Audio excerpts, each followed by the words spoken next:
ایک یہودی مکہ کی گلیوں میں شور مچاتا پھرتا ہے، آج کوئی بچہ پیدا ہوا ہے، بتاؤ کوئی بچہ پیدا ہوا ہے۔ کسی نے کہا فلاں کا لڑکا پیدا ہوا ہے، پوچھا کہ اس کا باپ زندہ ہے، کہاں ہے؟ کہنے لگا نہیں کوئی ایسا بچہ بتاؤ جس کا باپ مرا ہوا ہو۔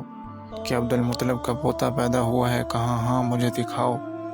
جب دیکھا تو چیخ نکلی، ارے بنو اسرائیل سے نبوت نکل گئی، اور ایک قریش کی جماعت، تم نبوت کو آج ہم سے لے گئے، ایک دن آئے گا یہ ٹکر لے گا جس کی ٹکر آواز مشرق اور مغرب سنائی دے گی۔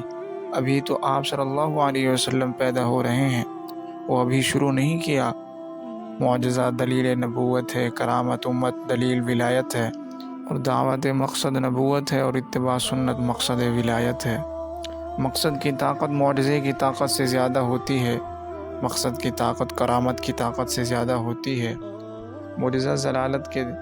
معجزہ دلالت کے طور پر ہوتا ہے، اور مقصد اصل کے طور پر ہوتا ہے۔ آپ جس کو لے کر آئے وہ مقصد دعوت تھا کہ میں داعی ہوں شاہدا و مبشرا و نذیرا وداعیا الی اللہ باذنہ وسراجا منیرا۔ میں داعی ہوں، داعی نبوت کا مقصد کلمہ کی طرف بلانا۔ معجزہ دلالت نبوت، معجزے میں وہ طاقت نہیں جو مقصد میں طاقت ہے۔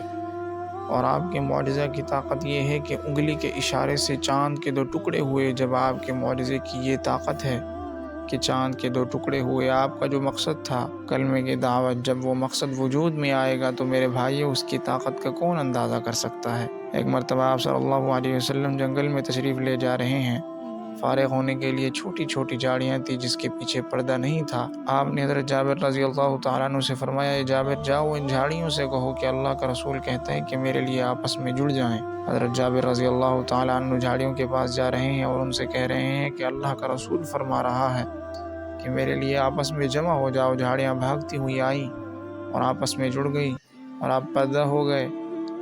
آپ صلی اللہ علیہ وسلم فارغ ہوئے، کھڑے ہوئے، جھاڑیاں پھر چلتے چلتے اپنی جگہ پر جا کے کھڑی ہو گئیں۔ یہ حضور صلی اللہ علیہ وسلم کی برکت تھی کہ اللہ تعالیٰ نے ان کو ایسے ایسے معجزات سے نوازا کہ اندازہ لگائیے کہ حضرت علی رضی اللہ تعالیٰ عنہ یہودی کے سینے پر چڑھے ہوئے ہیں، اسے قتل کرنا چاہتے ہیں اور وہ منہ پر تھوکتا ہے، چھوڑ کے پیچھے ہٹ جاتے ہیں۔ کہا کہ دوبارہ آؤ۔ یہودی حیران، ارے کیوں؟ کہا کہ پہلے تجھے میں اللہ اور رسول کی وجہ سے قتل کر رہا تھا، جب تو نے میرے منہ پر تھوکا تو میرے نفس کا غصہ شامل ہو گیا، اب رسول اللہ صلی اللہ علیہ وسلم کی رضا نہیں تھی، اب اپنے نفس کا غصہ تھا، دوبارہ آؤ۔ لیکن یہودی نے کلمہ پڑھ لیا۔ میں حیران ہو جاتا ہوں کہ اتنا تعلق رسول اللہ صلی اللہ علیہ وسلم کے تھوکا منہ پر چھوڑ کے کھڑے ہو گئے، اب میں قتل نہیں کروں گا۔ پہلے میں اللہ اور رسول اللہ کی وجہ سے قتل کر رہا تھا، اب میں اپنی وجہ سے تم کو قتل نہیں کروں گا۔